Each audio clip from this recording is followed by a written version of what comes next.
সালামুন আলাইকুম। আশা করি সকলেই ভালো আছেন। আলহামদুলিল্লাহ।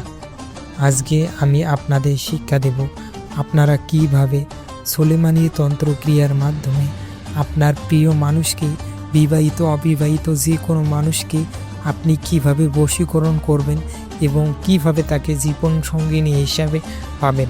আমি এই বিদ্যা দিচ্ছি আপনাদের কোনো খারাপ উদ্দেশ্যে না, বরং আপনারা যারা আপনাদের প্রিয় মানুষটিকে বিয়ে করতে চান বা যাকে ভালোবাসেন কিন্তু কোনোভাবেই তাকে বোঝাতে পারছেন না, আপনি এই বিদ্যাটি প্রয়োগ করলে সে নিজে থেকে আপনাকে ভালোবাসার কথা বলবে, সে আপনার বাধ্য হয়ে যাবে এবং তার অন্তরে আপনার ভালোবাসা সৃষ্টি হবে।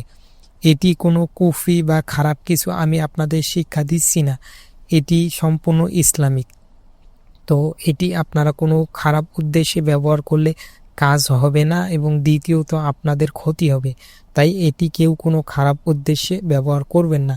এটি আপনারা জায়েজ এবং নেক উদ্দেশ্যে ব্যবহার করবেন।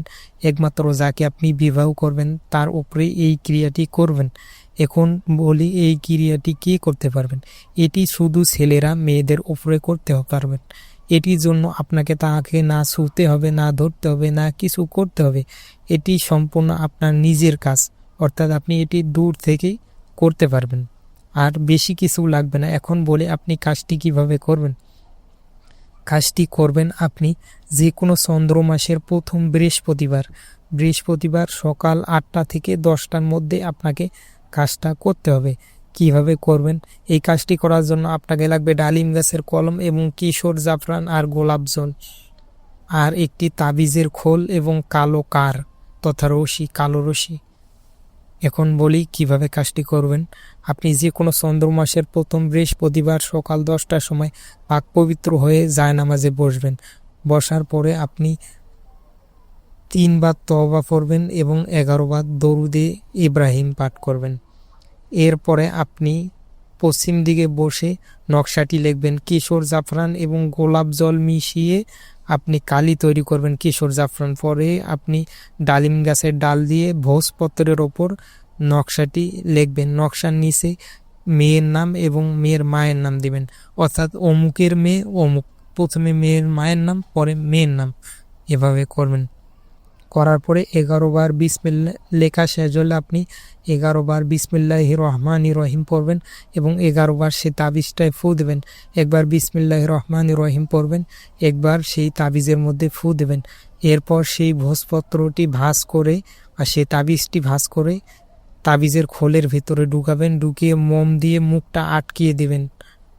এর পরবর্তীতে আপনি কি করবেন, সেই তাবিজটা কালো কার দিয়ে বেঁধে আপনার হাতে, ডান হাতে অথবা গলায় ধারণ করবেন।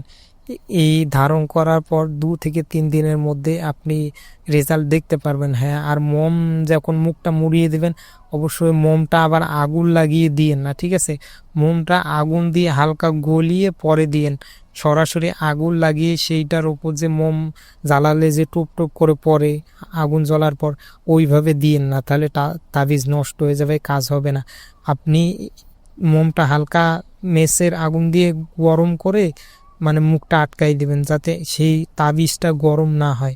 যদি তাবিজটা গরম হয়ে যায় তাহলে কিন্তু তাবিজ নষ্ট হয়ে যাবে। সুতরাং এই জিনিসটা খেয়াল রাখবেন। আর আশা করি আপনারা সকলে বুঝতে পেরেছেন। আর ভিডিওটি দেখার জন্য আপনাদের সকলকেই জানাই অসংখ্য ধন্যবাদ। সকলে ভালো থাকেন। সালামুন আলাইকুম।